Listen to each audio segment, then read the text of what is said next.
gives a fuck about an Oxford comma? By Great 78. Who gives a fuck about an Oxford comma? I've seen those English dramas too. They're cruel. So if there's any other way to spell the word, it's fine with me. With me. Chapter 11. Sour Girl. Draco. Friday, October 1st, 1999. Oxford University, Oxford, England. 2 quick cracks in rapid succession unsettled the air in the Oxford bus station's out-of-order washroom stall. The space was a tight fit. Theo apparated in with one foot lodged in the broken toilet, and Draco appeared with Theo's oversized trunk balanced atop his head.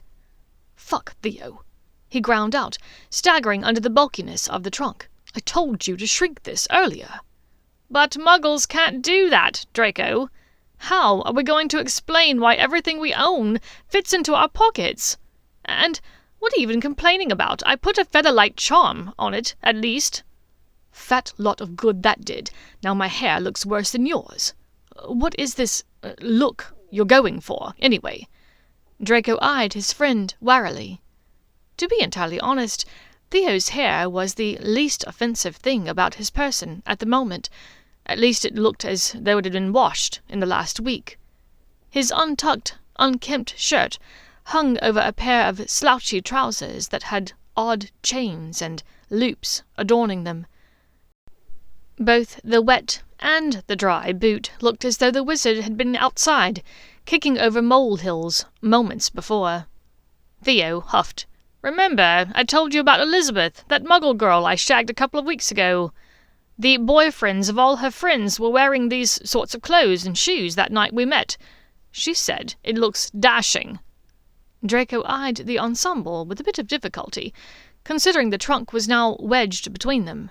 "It looks as though you should be dashing back home to change out of embarrassment. The least you could have done was have your elf iron your shirt, mate." "No, I think that's part of the look. Besides, most of the time when I ask Franklin for something like that, he pretends he's deaf," Theo answered regretfully. "Franklin may legitimately be deaf, Theo. Probably thanks to all the ear hair he lost when we were young," Draco offered soberly, garnering a laugh from his friend. "But seriously, mate, we're currently trapped in here. There's no way we can get out of this toilet stall with this trunk like it is. You've got to shrink it." Theo, who was now preoccupied with trying to angle his wand awkwardly in order to blast drying charms at his sock, gave him a last look of annoyance. "Fine, you win. I'll shrink it." "Thank you," Draco said irritably. "Please hurry. I want to get settled in." Theo narrowed his eyes playfully. "Sure, that's what you're looking forward to." It had been over 3 months since Draco had seen Granger. As the day to depart for Oxford neared, he thought of little else than her, and the time they'd be spending together, here in the Muggle world. Now he was going positively mental, knowing that she was likely already here, getting the runaround about her accommodations because of Shacklebolt's interference. "Come on, let's go. I can't believe it's nearly 5 o'clock. Their offices will close soon, Theo. We really didn't need to take so long getting your decor sorted." "Mate, you know my room has to be perfect. Any witch or Muggle bird coming through our dormitory is going to see it, and it's got to make the best impression. Although I think you're right, the mirrors on the ceiling and the sex swing might have been a tad much." "Might have been. Salazar's ass, Theo. Every girl will know what kind of freak you are within a few minutes of meeting you. There's no need to advertise it. Come on, let's get the hell out of here." With an awkward rearranging of limbs and luggage, Theo managed to shrink the trunk and place it in his pocket. Draco turned to unlock the door and exit. This toilet had been out of service for as many years as the Oxford bus station had stood here, and it served as the closest apparition point to the university. Because of the generally filthy nature of bus station washrooms, it was typically empty. However, luck was not on the wizard's side today. As they stepped out, first Draco, followed by Theo, They were met by an elderly vagrant, whose bleary eyes and sallow skin could only have been achieved by copious and repeated infusions of alcohol. "If you got 20 quid, I can be next," the man said in a resigned voice. Sorry, good sir, what was that?" Theo asked, now shrinking his smaller bag and placing it in the other pocket, whilst the man watched. The vagrant seemed to consider. "I'm hallucinating you, right?" "Not to worry, mate, we're wizards," Theo offered gallantly. "Shut up, Theo," Draco said in alarm, pursing his lips. "Trust me, Draco. I've got a lot of experience dealing with drunk men. This one isn't going to remember anything about this particular encounter in another 5 minutes or so." "He's not wrong," provided the drunk man, stumbling into a stall that contained the only working toilet, and plopping down upon the dirty seat. He closed his eyes and promptly passed out. "To the exit!" Theo called. Draco shook his head in exasperation, relocked the out-of-order stall with a colloportus spell, and followed. The bus station was only a short walk from the admissions office of the university, but Draco could not help that his head was on a swivel, taking in everything around them. In a far corner of the square looked to be an adorable little cafe that he imagined taking Granger to for coffee and eclairs. Just down the street was a Muggle cinema, a thing he'd heard about, but had never visited in person. Perhaps Granger would be willing to accompany him to it one day. The two of them had to wind their way through a small crowd of people near the bus station entrance. From amidst them came a cacophony of sound, a jangling, thrumming beat that seemed to invigorate and electrify the crowd as much as it unsettled Draco. He looked around wildly for the source, finally locating a silver box on the ground that had 2 black holes in the front of it.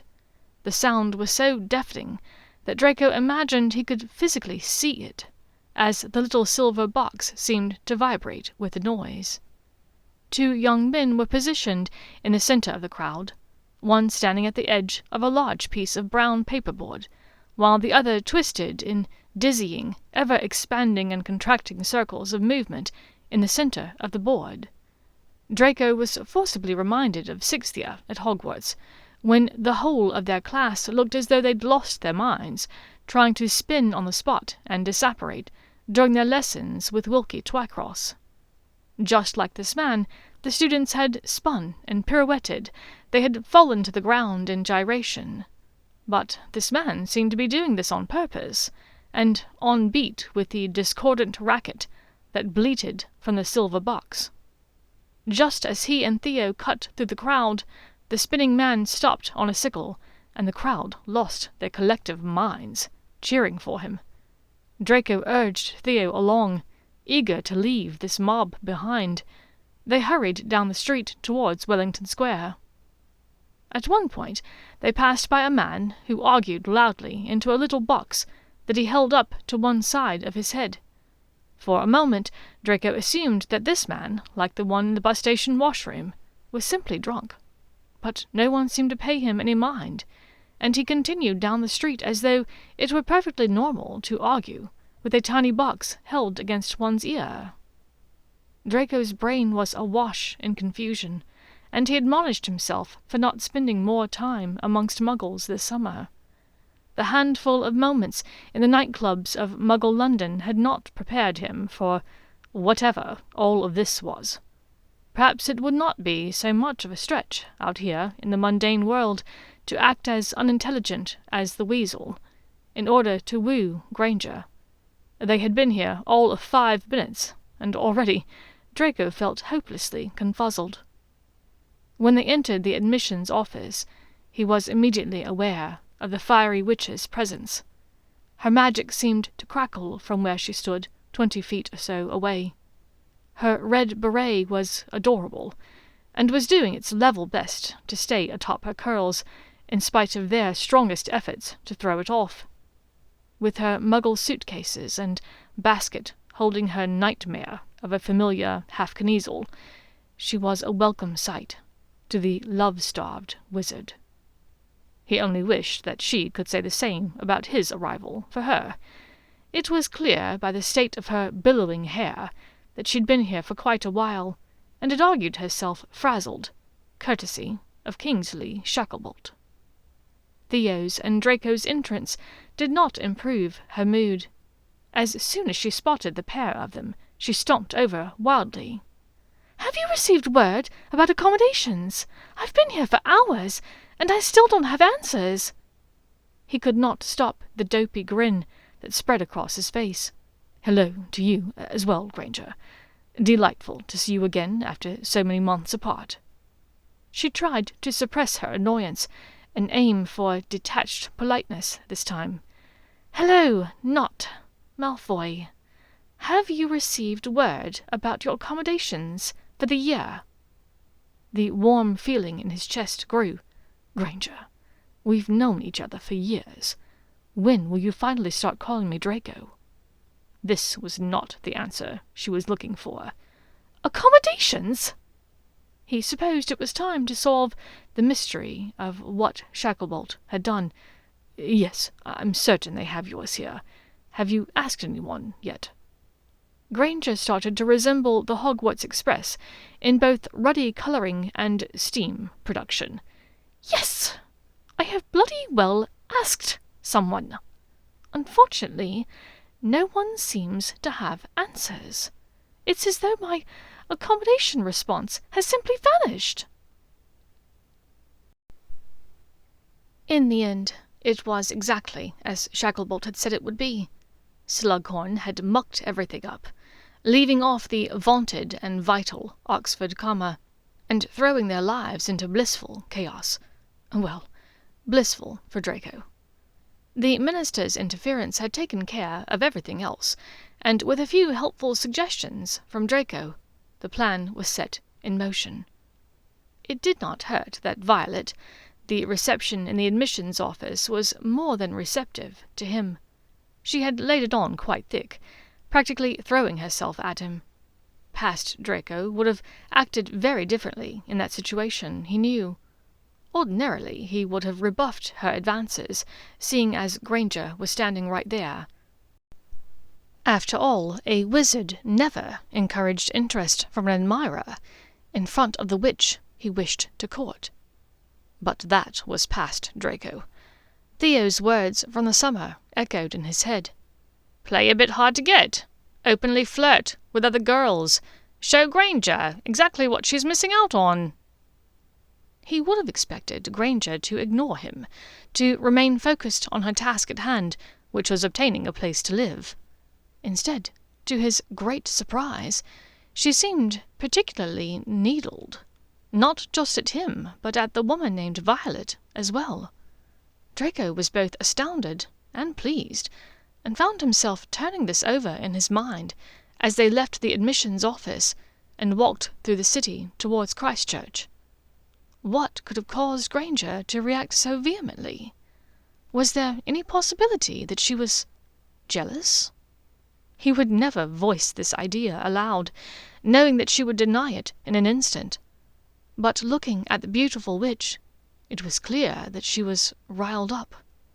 Was it just about the accommodations, or was there something more?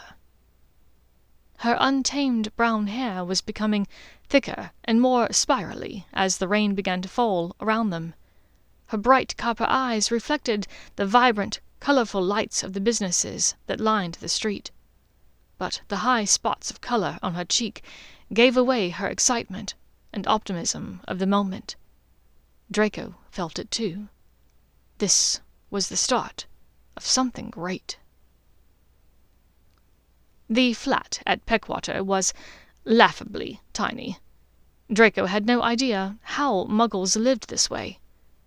Pym probably lives in more space than this, Draco thought to himself in disbelief. That sent him down a mental mine shaft, in which he wondered for several minutes exactly how his house elf lived. Salazar's ass, he thought. Was this what being in love with Hermione Granger was like? Constant worry about the plights and perils of muggles and house elves. How exhausting. He set to work immediately on shrinking and unpacking the large trunks he'd brought from Malfoy Manor. In addition to his clothes and shoes, he'd brought several books, textbooks, parchments, and quills. He also had a small kit of items for the Muggle classes he'd be taking, Muggle writing pens and composition books. In addition, his luggage held a portable potions laboratory, 4 broomsticks, his nice set of gobstones, his battered set of gobstones that were only to be used when he was drunk, his wizarding chess set, his game of exploding snap, and playing cards and chips for poker. To all of these things he'd added his overly fluffy bedding, then a cozy blanket in green and silver that their kitchen elf Tiffy made for him his first Christmas after beginning Hogwarts. Next was a commemorative quaffle signed by the entire Irish Quidditch team back in 1994, his telescope, his stuffed hippogriff, Cotton, his enchanted sled that worked even on the tiniest amount of snow, his winter cloak, his summer cloak, his rain cloak, his backup telescope, his faux glass, his mother's favourite Franz Hermione mantel clock, his wireless, his weight set, a jar of owl treats, an ornamental statue of a dragon fashioned from onyx and quartz that had been carved by his great-grandmother, Pavonia Malfoy, his favourite teapot, his favourite backup teapot, his French press, and his various sketch pads, pencils, and charcoals. He knew that he did not need half of this, and that he could have left the great majority of these things at home, or at least in his trunk, only to be taken out when it was needed. But that wasn't part of the plan. He stepped back and surveyed the damage to the tiny space when he was done. It seemed perfect. It looked as though he'd brought half the contents of his entire home, which, in essence, he had. Step 2 of the plan, to emulate the mating rituals of the hapless weasel, tossing his belongings about haphazardly and making the largest mess possible, was in full swing. The door to Granger's smaller bedroom opened, and he could hear her stacking books to bring into the bookshelf, which he'd left half empty to accommodate her things. Suddenly, inspiration struck.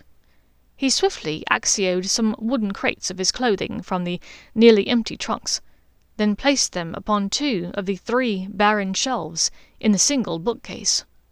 With his books taking up the other 3 shelves, this left only one paltry shelf, for which he knew would be an abundant book collection of Granger's. "Malfoy, you simply can't take up every bit of space in the bookcase," an irritated voice called from behind him. He smiled to himself. Perhaps she would agree to a trade. Room for her books, in exchange for a bit of her room. And if he managed to convince her that he needed to keep his underwear in her room, perhaps it would not be too long until he could convince her that he should take off his underwear in her room as well. A few minutes later, when she'd agreed to give up a bit of space for his underthings, and had that possibly been a blush when Granger had been talking about him wearing a Quidditch kit? He found himself standing in her room, staring around and trying to keep the affectionate, mooning expression off his face. Her room, though it so far only contained a handful of personal items, was still abuzz with her presence. There was the gardenia scent in the air. Her camel-coloured coat and red beret hung on a hook by the door. The bed was made with the familiar red and gold bedding that he'd caught glimpses of so many times back in the 8th year dormitory.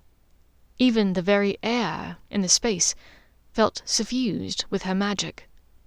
He stepped to the window to inspect some of the only decorations she'd arranged as of yet, aside from the bed covers. It was a collection of photographs, all entirely mundane. Each was framed, the small rectangles arranged artfully. An older couple smiled at him from one. The man had curly, sandy blonde hair, and the woman's eyes shone like copper under her straight brunette tresses. This could only be Granger's Muggle parents. Another was of a handsome man, around their age, hugging a cocker spaniel.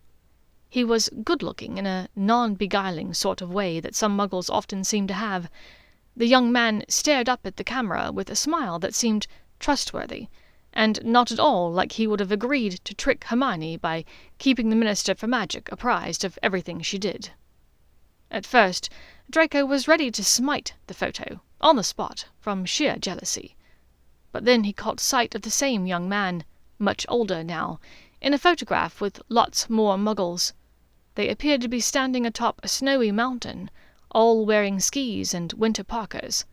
The Granger parents were in this photo as well, and Draco realized this must be a relative. The photo of the young man with the dog remained unsmited. But it was the final photo that drew his attention the most. It was the mundane version of the one that he'd seen before, on New Year's Eve back at Hogwarts. Like the others here, this photo did not move, although he was willing to bet that the wizarding version was hidden beneath it. It wasn't clear to Draco precisely when the photograph was taken, though judging from the ridiculous mops of hair sported by both Potter and Weasley, it was likely 4th year at Hogwarts. The hair was one giveaway, but the other clues were the easy smiles of all 3 Gryffindors. This was before they knew what was waiting for them out there in the darkest corners of the wizarding world. He checked over his shoulder to confirm Granger's continued absence, then pointed his wand at it. Revelio. The static Muggle photograph dissolved, revealing the wizarding photograph in motion behind it. Potter grinned goofily at the camera, whilst the weasel drooled and made googly eyes at Granger, just the way Draco remembered it from New Year's. But Granger. In the photo, the shining light of magic in her eyes was exactly how he recalled her at Yule Ball that year, the first night he had any inkling that he wanted her.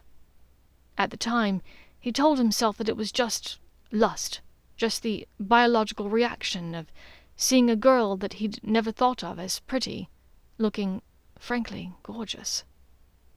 But now, in the short memory encapsulated within this photograph, he could see all the things that had first made him sit up and take notice of her. Her nearly sentient hair, practically sparkling with magic, the sprinkle of freckles like golden stardust across the bridge of her nose, and her eyes, so bright and alive and confident.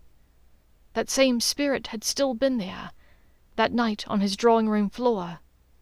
It had been that light in her copper eyes that had confirmed for his heart what his mind already knew. There was no one else more amazing than Hermione Granger. He checked behind him again. Granger was still talking with Theo across the tiny flat. "Geminio," he whispered, duplicating the photograph quickly. He vanished the frame on his copy, then carefully tore the right third of the photo from the rest, separating Granger's image from that of her friend's. The portion of the photo that included the wizards followed the vanished frame, but the photograph of her went into his pocket. She didn't look at him the way she looked in that photograph yet, but hopefully, one day soon, she would. Behind him, Granger cleared her throat. I'd like to freshen up for dinner. Would you mind giving me some privacy?" He moved to the door, but couldn't resist one last jab about Weasley coming to visit on his way out. He had to know where she stood with the wizard.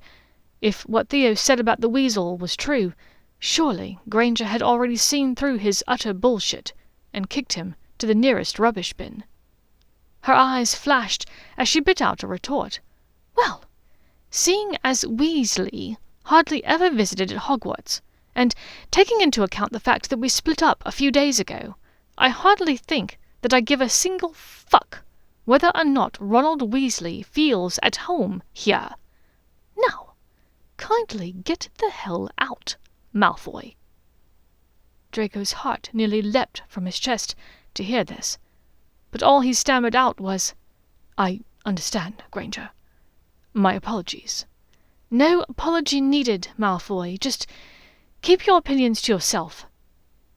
He stood there for a moment more, fighting the urge to cross to her and pull her into his arms and snog her senseless.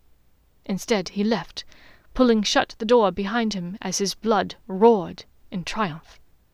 Just like that, Weasley was out of the picture. Draco withdrew the photograph, from which he'd also removed the offending ginger git. Granger stared up at him, beaming. He ran his fingers along the curls of her hair as the photographed Hermione smiled, entirely oblivious of what awaited her in the future. But as he looked around the living room of the minuscule flat, already strewn with enough junk for 3 wizards, it was he who had to smile. Facing down Voldemort and Bellatrix Lestrange had been frightening, he knew. But Granger having to live with him, whilst he channeled the slovenly personality of Ronald Weasley, was going to be downright horrendous. For the both of them. October 2nd, 1999. The following morning was a Saturday, and Draco was awoken before dawn by a scratching noise somewhere in the room. In his stupor of sleep, his brain struggled to identify it, but after a moment he realized that a tiny owl was perched upon the window-sill outside, trying very hard not to drown in the early morning downpour. He cracked the window enough to allow the little creature inside, then summoned a few owl treats from the jar for the bedraggled bird. The letter was short. Malfoy. Please see Miranda Perkins in the advisory office at 7 o'clock this morning. She should prove quite helpful to you there in Oxford concerning the things we've discussed. I worked on occasion with her brother in the Department of Magical Law Enforcement. She is a squib, but she still has strong ties to the wizarding community. K.S. After he'd read it through twice, the note self-incendiated, nearly singeing his fingers. He checked his watch. Barely 5:30 in the morning. Apparently Shacklebolt was a morning person, he thought with no small measure of disgust. And now it was too late to go back to bed, but too early to get ready for this appointment with Miss Perkins. Draco resigned himself to a quick weights workout, followed by a shower. Exiting the pocket-sized washroom, clad only in a towel, he hurried to Granger's door and knocked. Complete silence greeted him, as he expected. It was still very early. "Granger, I just need to get some of my clothes," he called. His request was met with a muffled yowl of discontent, entirely understandable, given the hour. "Granger, I'm hoping to meet my advisor at breakfast. I only need a moment." Still no answer. When it became obvious that she wasn't going to open the door, he pointed his wand at the handle and said, "Alohomora."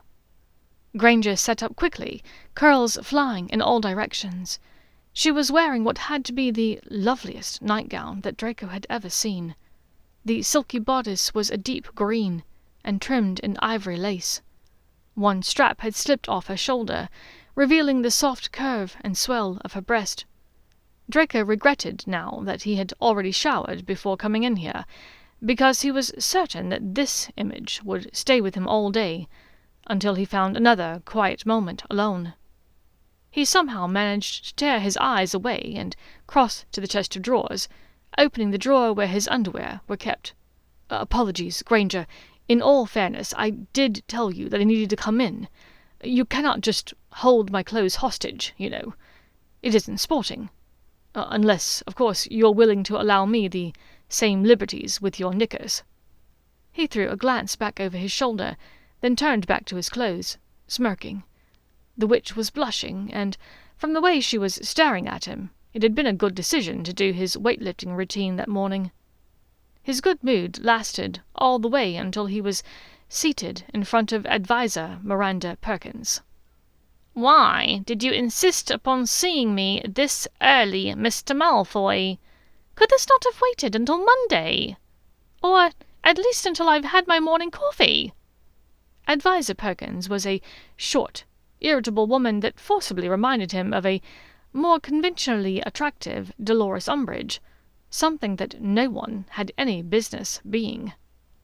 Draco was taken aback. "I'm incredibly sorry, Miss Perkins. I was under the impression that you requested me to come this early." She gave him a look of disbelieving disgust. "It's Saturday, Mr. Malfoy. I typically try to avoid waking up before daybreak on my days off." "Well, I'll know for next time," Draco said. He could tell from her harumph that she sincerely hoped there wouldn't be a next time. Already, from their brief interaction, he felt the same. The woman settled an elaborate pair of spectacles upon her nose. The rims were dusted with gemstones that Draco felt certain were paste. "Now, I've been informed by my brother's old colleague that you and a Hermione? Hermione? How do you say this?" "Hermione," Draco said, with more than a bit of agitation. "Sure," Miss Perkins said, in a tone that indicated she would not retain this information. "He said that you were enrolled in the magical and mundane law course, and that she was a special witch who might need additional guidance in choosing a career path." The woman's tone when speaking about Hermione was much like Professor Snape's had been when discussing Neville Longbottom. Yes, well, that's true.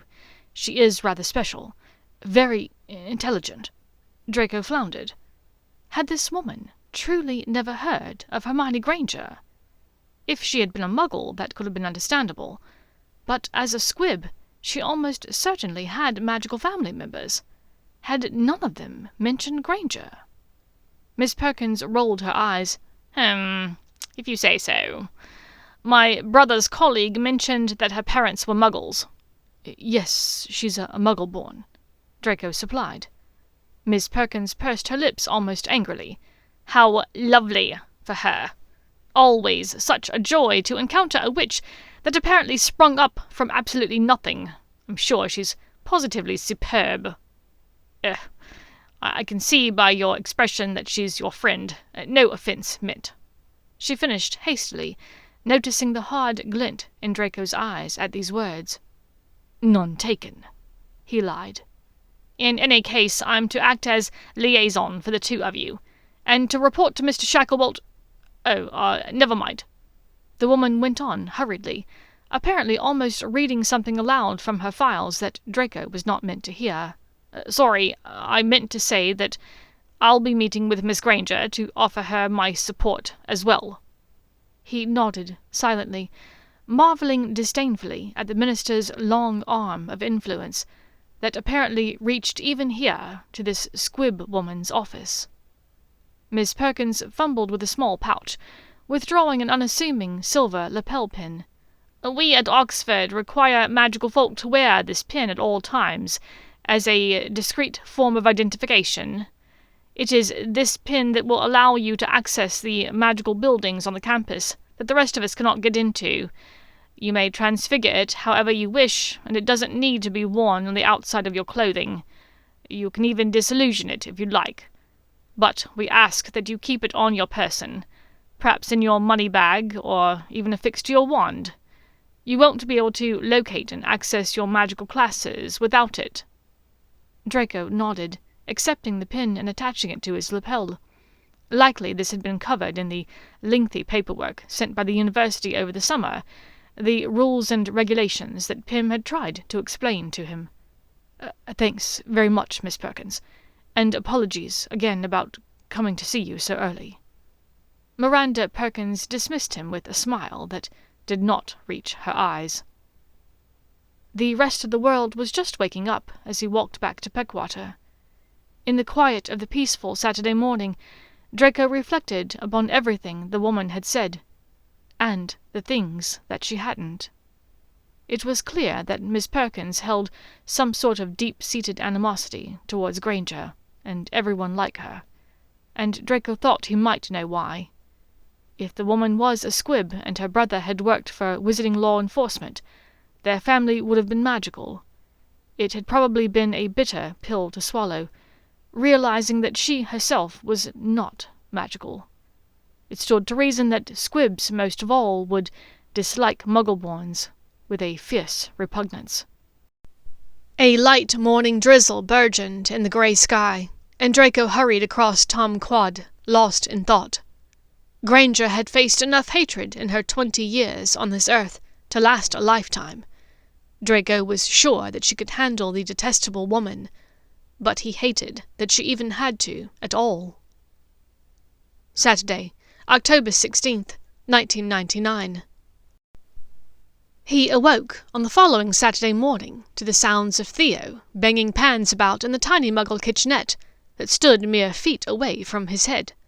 They were only 2 weeks into a very rigorous term, and Draco had to fight the urge to cast a bombardier in the wizard's direction from his wand hidden beneath his pillow.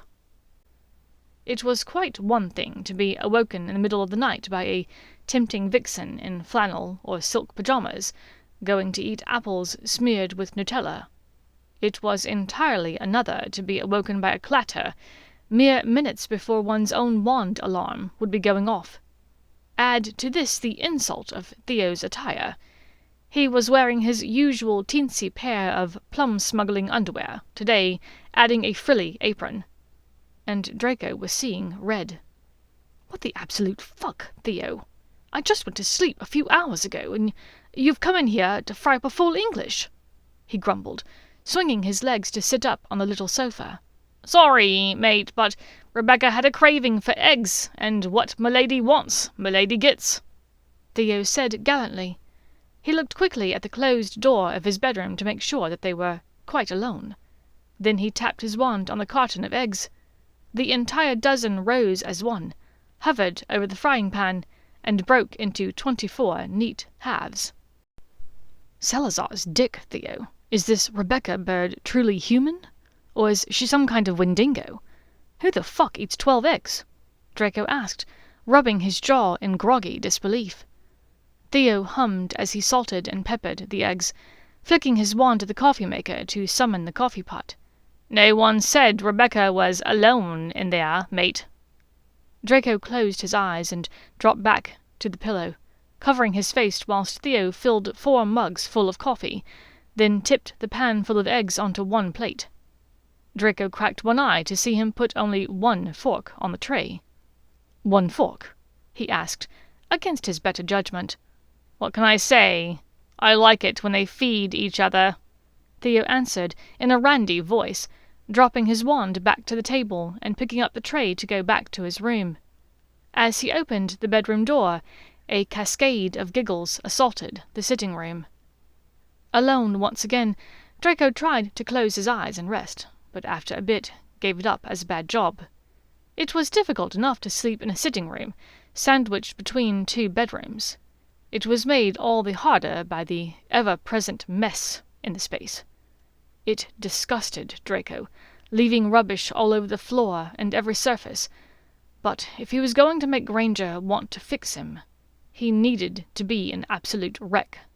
If Granger enjoyed a project for a boyfriend, he could gladly be the blank slate upon which she could impose her will. Still, as he rolled over and heard the stale crunch beneath his ribcage, Draco shuddered a bit. He pulled back his favourite Slytherin blanket to find the offending bag of prawn crisps, now ground to a fine dust that spread like doxy eggs amongst the piles of jackets, scarves, and trousers that lined the sofa. It had been barely 2 weeks, but Draco was finding this all truly exhausting. He plucked up the disgusting bag of crisp crumbs, holding it between his thumb and index finger, as though it were a blasted scroot. Granger chose that moment to open her door. "Malfoy, are you awake?" Caught nearly acting normal, Draco quickly tipped the prawn dust-filled bag over his face, dousing himself in the repulsive powder. "Of course, Granger. Just having a bit of breakfast. And it's Draco, not Malfoy." She wrinkled her nose in disgust. "Surely you're having something better for you than that, Malfoy. That's not very nutritious for someone who works out so much." At these words, her eyes flew wide, and she inhaled quickly, as though caught out. "Excellent," he thought. "She's noticed that I work out a lot. Well, I would have had eggs, but Theo and his harem ate them all." he said with a disgusted glance at the bedroom door of the offender in question. "Why am I not surprised?" Granger snorted in laughter, crossing the few yards between her bedroom and the kitchenette to inspect the offerings therein. "Damn! Looks like he used all the bread, too. I was hoping to at least have Nutella toast. Granger, speculoos butter is the superior option, and you know it. Don't be daft." She rolled her eyes as she looked critically at the contents of the single cabinet. "Whatever, Malfoy. Looks like all we have is porridge and coffee." She picked up the empty coffee pot, then returned it to the coffee-maker with a clatter. "Never mind, he took all the coffee as well." Draco sat up, suddenly wide awake. "It's still a bit early for the dining hall, but I know of a lovely cafe on St. Michael's we could try, if you'd like." She stopped, halfway back to her bedroom. "You and I? Together?" "Ashamed to be seen with me, Granger?" he smirked. "No, Pratt, I just—" Here she paused, choosing her words carefully. "I guess I just didn't realize that you knew of any Muggle places. I mean, beyond the Tesco on the corner, where you have apparently bought out their entire stock of snacks and drinks." His grin widened as he sat back on the sofa and propped his feet on the table, moving aside half-drunk cans of Muggle soda and beer, as well as several rolls of biscuits in various states of emptiness. "I am still a man of refined taste, Granger. I know a quality pain au chocolat when I see one." In spite of her reticence, her eyes lit up at the mention of pain au chocolat. "Well, if you're sure—" "Of course I am, Granger. I only need a minute to freshen up," he assured her. There was an alarming and quickly multiplying amount of prawn crisp dust settling into the waistband of his boxer briefs, and it was beginning to itch. "All right, shall we meet back here in 10? "Smashing," he agreed. As soon as her door closed, Draco jumped up from the sofa, furiously scourgifying the crumbs from his skin as he made his way to the toilet. Salazar, an actual date with Granger. Once out of the shower, he hurried to her door, knocking quietly. "Granger, I just need to get my—" But what he needed to retrieve, he forgot about entirely in the next moment. The door had not fully latched when she'd gone inside, and she'd not heard the knock because of the high volume of her hi-fi. Granger was sitting on the bed, wearing only knickers and a matching bra. She was pulling on a pair of thick tights, one foot poised in the air as she tugged it up her leg. Draco felt his cock twitch beneath his towel, and he discreetly adjusted it. "Oh my God, Malfoy!" she said, outraged at his sudden intrusion, even as she pulled the bed-covers over her body. "Granger, I'm so incredibly sorry. Your door was open. I didn't mean—" he spluttered, looking away quickly. She cut her eyes away from him, a flush moving swiftly up her décolletage. "Just come in, get your things and go." He moved to the chest of drawers that held his undergarments. "Well, at least now we're even. We've only lived in the same flat for 2 weeks, yet you've seen me in my underwear more times than my elf has at this point." She rolled her eyes. "That's your choice, Malfoy. No one is forcing you to come in here and change, you know." Underwear selected, Draco dropped his towel to the floor, offering her as much or as little view as she'd like to take. As he stepped one leg into his pants, he glanced back and was pleased to see her wide eyes taking more than her fair share. She looked away quickly when he turned to face her, hands on his hips. "It's Draco, remember? And that's true. No one is forcing me to get dressed in here, but you don't seem to have too much objection. Besides, I have nothing to be embarrassed about." Granger only huffed, looking away as her blush deepened. "And, Granger, if it makes any difference, you have nothing to be embarrassed about either," he continued with a smirk, his glance falling to the bed-covers that she'd swept over herself. "Meet you in my bedroom in 5 minutes." She seemed to be struggling to form thoughts. "What?" He grinned. "My bedroom, you know, the sitting room." Of course I knew that," she scoffed, taking a deep, flustered breath. He saw himself out of her room, closing the door firmly without further comment. Once alone, he leaned on the door for just a minute to collect his composure. The vision he'd just had of her was going to live in his head and invade his idle thoughts for a long time, he knew. Then, remembering that he still needed to get dressed in order to take this absolute vision to breakfast, he hurried to find something suitable to wear.